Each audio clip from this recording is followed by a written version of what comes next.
Welcome to our outdoor lessons. And for today, you are all about to know tour guides. When we say tour guide, it is the one who conducts a tour, the one with a broad knowledge about a particular area.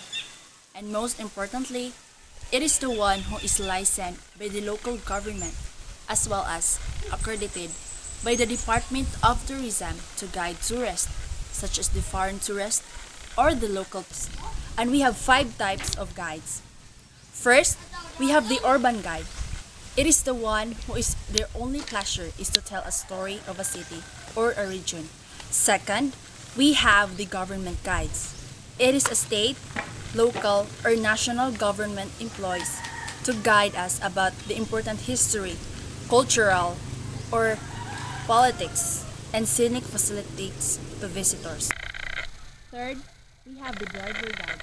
It is the one who conducts a tour about driving motor coaches, vans, or cars. Fourth, we have the business or industry guide. It is the one who educates visitors, promote their business, and uplift the image of their.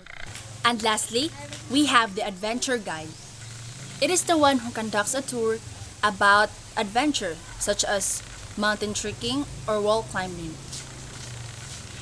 And we have also a tour manager.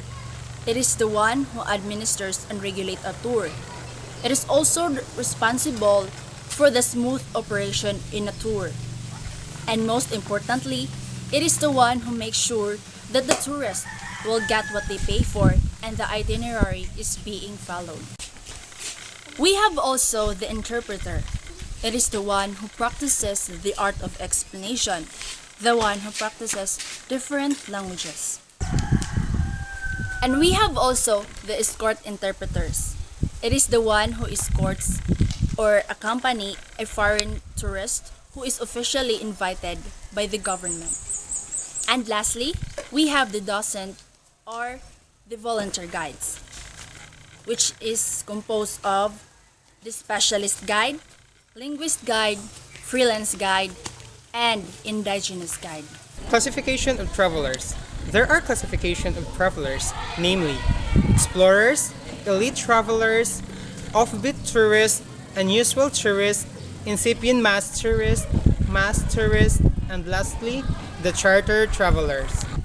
After we discuss the classification of travelers, we now proceed to the group of travelers.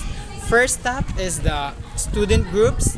Second is the business travelers, incentive travelers, family travelers. We have the public tour groups and club or affinity groups. When it comes to tour guiding, there are many qualities of an ideal tour guide. First is enthusiasm, flexibility, sense of humor, good health, charisma, personal integrity, and authenticity. The 7 sins of service. First, treating customers with apathy. Second, brushing customers off. Third, being cold to the customers. Fourth, treating customers with condescension. Fifth, working like a robot. Sixth, getting hung up on the rule book. And lastly, giving customers the run around. Working with different age group, with the students and the senior citizens. But in the senior citizens, there are some guidelines that you should remember. In guiding senior citizens, there are several guidelines, such as allowing extra time for the tour. Then, pause frequently to make stops during a tour. Also, pay attention to their status if they have a problem with their health. Establishing rapport and cohesiveness. And there are several steps for that.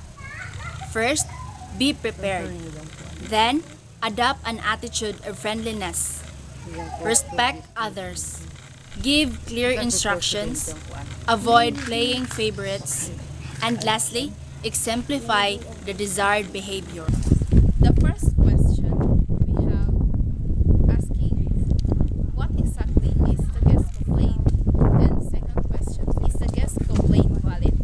And the last question, can the situation be resolved easily? If so, how?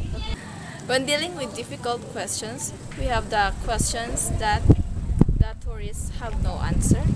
Next, the questions in which the questions and the answer are too controversial. And the next, we have the questions that are too personal. And lastly, we have the questions that shed an unfavorable light on the guide. For the last part, we have the speaking skills of a tour guide. We have the qualities of a successful speaker. First, you must have the body language. Second, you must have posture. Third is the body movements and gestures. Fourth is the eye contact. And lastly, the voice, which is your pitch, resonance, and your volume. And lastly, we have the characteristics of a vocal style.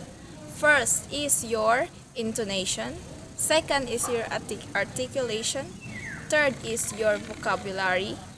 Fourth is your pronunciation. And lastly is the rate of your speaking. And that's all for today. I hope you learned a lot about our discussion. Thank you.